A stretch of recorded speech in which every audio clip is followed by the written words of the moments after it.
बांग्लादेश को अब बर्बाद होने से कोई नहीं रोक सकता। बांग्लादेश ने कसम खा रखी है कि वो कंगलादेश बनके बांग्लादेश में दोबारा से प्रोटेस्ट का आगाज हो चुका है। और इस दफा बांग्लादेश के स्टूडेंट की डिमांड है कि उनके जो प्रेसिडेंट है मोहम्मद शहाबुद्दीन रिजाइन करे। 24 घंटे का टाइम दिया, अगर 24 घंटे से पहले रिजाइन नहीं करते तो फिर बांग्लादेश के अंदर उसी तरह के दंगे भड़काए जाएंगे। जब इमाम रिजवान रेप करता है तो मुसलमान पुरुष रोड पर क्यों नहीं उतरते हैं कि इस इमाम रिजवान को हटाओ, हम इस्लाम में एक्सेप्ट नहीं करेंगे। जब नासिर खान रेप करता है तो मुसलमान क्यों नहीं रोड पर आते और कहते हैं कि हम इसको मुसलमान नहीं समझेंगे। जब अफजल गुरु पार्लियामेंट पर अटैक करता है तो मुसलमान रोड पर क्यों नहीं उतरते और कहते क्यों नहीं है कि ये मुसलमान है ही नहीं, हम इसको बॉयकॉट करते हैं, हम इसको दफन नहीं होने देंगे, क्यों नहीं कहते? कहना चाहिए ना। मैं तब मानूंगी कि हाँ कुछ मुसलमान अच्छे हैं जब मुसलमान बुरा करे, आवारगी करे, बदतमीजी करे, मस्जिद में रेप करे, मदरसे में रेप करे, मदरसे के अंदर फेक नोट छापे और मुसलमान की एक मेजोरिटी बाहर आकर के कहे कि ये गलत है। क्यों नहीं मना कर रहे हैं कि रेप करना गुनाह है?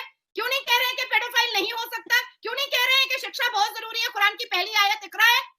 अच्छे हैं तो क्या नींद का गोली खा करके सोए हुए हैं? नेशन बांग्लादेश के अंदर जो भगदड़ मची, जो हुकूमत का तख्ता पलट हुआ, वो इंडिया के विरोध में किया गया। शेख हसीना इंडिया को सपोर्ट करती हैं और इसके साथ साथ जो बांग्लादेश के अंदर हिंदू माइनॉरिटीज़ हैं उनको भी साथ लेके चल रही थी। लेकिन आज बांग्लादेश ने फिर से जो है इंडिया को ललकारा और इस दफ़ा मुझे लगता है कि इंडिया बहुत बड़ा बदला लेने वाला है बांग्लादेश से। बांग्लादेश जो है ना पाकिस्तान से तो दोस्तों बांग्लादेश में क्या हुआ, बांग्लादेश में एंटी इंडिया के नाम पर एंटी इंडिया सेंटिमेंट को लेकर पूरे बांग्लादेश को बर्बाद करने की जो कोशिश की जा रही है और जिस तरह से बांग्लादेशी खुद अपने पैरों पर कुल्हाड़ी मारते हुए नजर आ रहे हैं, उसे देखकर पाकिस्तानी और पूरी दुनिया परेशान हैरान है। क्योंकि हालांकि पाकिस्तानी तो चाहते हैं कि बांग्लादेश बर्बाद हो जाए, क्योंकि बांग्लादेश ने भारत का साथ कर लिया था और भारत ने उनकी इस तरह से मदद की थी कि उनको उनके पैर पर धीरे धीरे खड़ा करना चालू कर दिया था। लेकिन अब जैसा कि इनके अंदर भी खून, अभी पाकिस्तानी खुद ही कह रहे हैं कि बांग्लादेश के अंदर भी पाकिस्तानियों का ही तो खून है, तो वो भी लंतरानी मारने में और लंबी लंबी फेंकने में जो है पीछे तो है नहीं। अब उनको लगता है कि भारत से इनकी दोस्ती जो है इनके लिए बर्बादी का कारण बन सकती है, या भारत इन्हें बर्बाद कर रहा है, या हिंदुत्व की ओर इनको लेकर जा रहा है, यानी कि बांग्लादेश को हिंदुत्व की ओर बढ़ा रहा है भारत। वहाँ पर थोड़ा माइनॉरिटी वगैरह ठीक ठाक से रह रहे थे,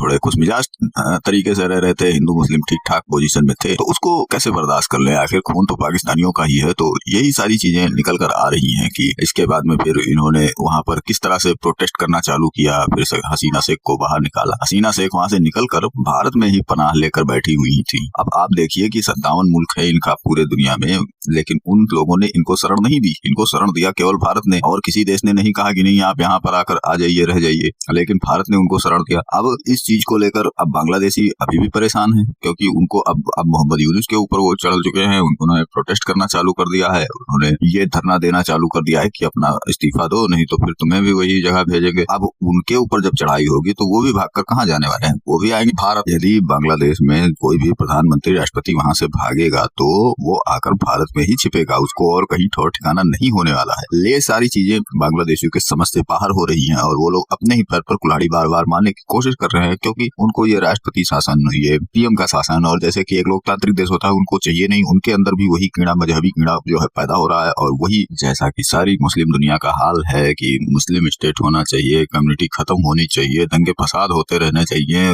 आतंकियों को क्या नाम पनाह दिया जाना चाहिए, ये सारी चीजें और यही सब कुछ ये बांग्लादेशी भी अब चाह रहे हैं। इनको लग रहा है कि भारत से पंगा लेंगे और भारत को बर्बाद करेंगे, और जिहाद वगैरह इनके माइंड में कहीं ना कहीं यही सारी चीजें चल रही हैं, और वही चीजें जो है इनके लिए खतरनाक होती जा रही हैं, क्योंकि अब इससे इनकी अर्थव्यवस्था तो गिरने ही वाली है, और जिस तरह से भारत से इनकी अगर दुश्मनी बढ़ जाती है तो फिर इनके ऊपर मुसीबतों का पहाड़ जो है कभी खत्म होने वाला है ही नहीं, और लगातार ये पहाड़ इनके ऊपर गिरता हुआ नजर आएगा। तो चलिए चलते हैं वीडियो की ओर और देखते हैं पूरा मामला। वीडियो पसंद आए तो लाइक करें, चैनल को सब्सक्राइब करें और शेयर करना ना भूलें। निकला हुआ है ना पाकिस्तान, जैसे हम लोग बड़के मारते हैं, कुछ कर नहीं सकते पाकिस्तानी, वैसे ही वो बड़के मारते हैं, अवाम अपना गुस्सा निकालते हैं। भाई जब बांग्लादेश को हमने जुदा किया, हमने बांग्लादेश के साथ ज्यादतियां किया, वो अलहदा हो गए, फिर इंडिया ने उनको संभाला, भारत ने उनको संभाला, उनकी अभी भी ट्रेड सारी वही कर रहे हैं, सब कुछ वो इंडिया से ले रहे हैं। तो बस सुखी बदमाशियां दिखा रहे हैं कि भाई बदमाशियां दिखा रहे हैं, उससे दिखाने से कुछ भी नहीं होगा।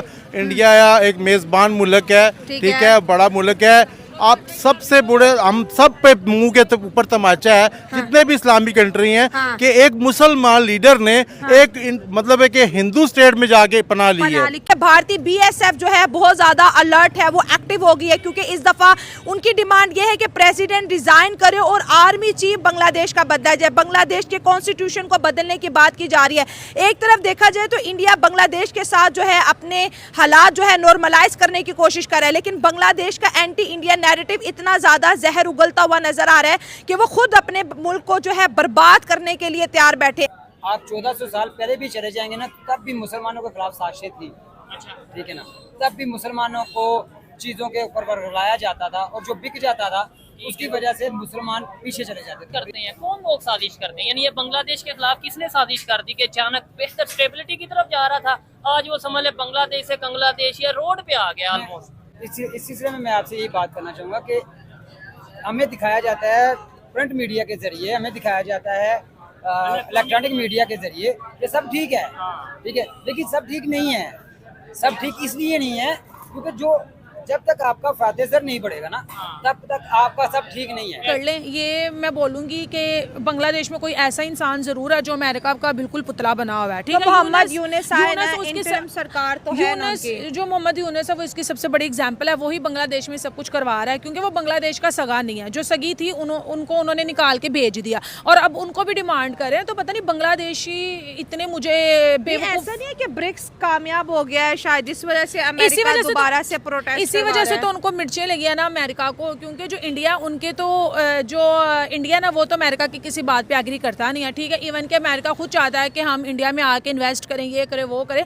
तो ब्रिक्स की जो मीटिंग हुई है उसमें चाइना देख लो, इंडिया देख लो और रूस को देख लो, वो जिस तरह से वो खुश हैं और जिस तरह से उन्होंने वो मीटिंग किया, जिस तरह से वो सक्सेसफुल हुए हैं, तो वो अमेरिका को बिल्कुल हजम नहीं हुआ। और देखो उसी मीटिंग के बाद आज बांग्लादेश में फिर तमाशा लग गया कि इनके प्रेसिडेंट को निकालो।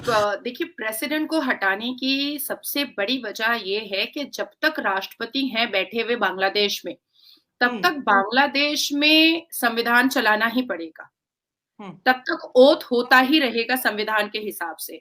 और जो भी पद पर बैठेगा, चाहे वो मोहम्मद यूनुस साहब की जो इंटरिम सरकार बनी हुई है, टेम्पररी सरकार, उसमें भी जो पद पर बैठेगा, जो चेयर पर बैठेगा, उन सबको संविधान की कसम खानी ही पड़ेगी और देश को और आर्मीज को संविधान के अंडर बैरिकेड चलना ही पड़ेगा। देखें जिस तरीके से बांग्लादेश वाले स्टेप्स ले रहे हैं, ये बांग्लादेश को बांग्लादेश बनाने के सफर पे लेके चले गए हैं। अच्छा। कोई भी मसला होता है उसको इंडिया के साथ अटैच कर देते हैं। पहले शेख हसीना और स्टूडेंट्स ने कैसी बुरी हरकतें की कि अटैक कर दिया जाके। आप उनके अंडर गारमेंट्स उठा के फिर रहे हो, आप उनका घर तोड़ रहे हो, ये तरीका नहीं है रिजाइन करवाने का।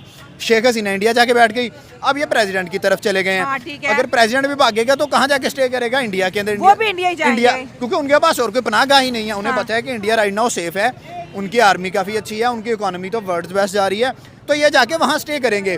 इसका डायरेक्ट नुकसान किसको होगा? बांग्लादेश को। अच्छा। जिसका 3 साइड से बॉर्डर लग रहा है इंडिया के साथ। एक ऐसा कंट्री जिसने आपको चारों साइड से घेरा हुआ है, जिसके मफादात जिससे आपके मफादात जुड़े हुए हैं। अब देखें, अडानी ने बिजली बंद की है, बांग्लादेश के पल्ले क्या रहा है? आप इंडिया से ले रहे हो, टेक्सटाइल जो है आपकी सारी इंडिया के अंदर चली गई है। इन्वेस्टमेंट सारी पहले आपको इंडिया की तरफ से आ रही थी। दुनिया की इतनी बड़ी इकोनॉमी के साथ आप पंगा नहीं ले सकते। बेसिक ये पंगा करवा कौन रहा है? जिस तरीके से अमेरिका को लगा कि यार ब्रिक्स के अंदर, अब मोदी ने तो चाइना से हाथ मिला लिया। हाँ, बिल्कुल। उन्होंने अब लगाई बांग्लादेश को उंगली कि आप जाओ और जाके इंडिया के खिलाफ स्टेप लो। बांग्लादेश सोचे इतना सा बांग्लादेश है और इतने बड़े इंडिया से पंगा ले सकता है? नहीं। पाकिस्तान की इंडिया से ट्रेड बंद हुई तो हमारे आप देखें कि महंगाई कितनी ज्यादा नजर आ रही है। सही बात है। अगर बांग्लादेश की भी बंद हो जाएगी, ऑलमोस्ट तो बंद ही है। हाँ। अगर बिल्कुल बंद हो गई तो बांग्लादेश भी गया, रोड पे आ जाएगा।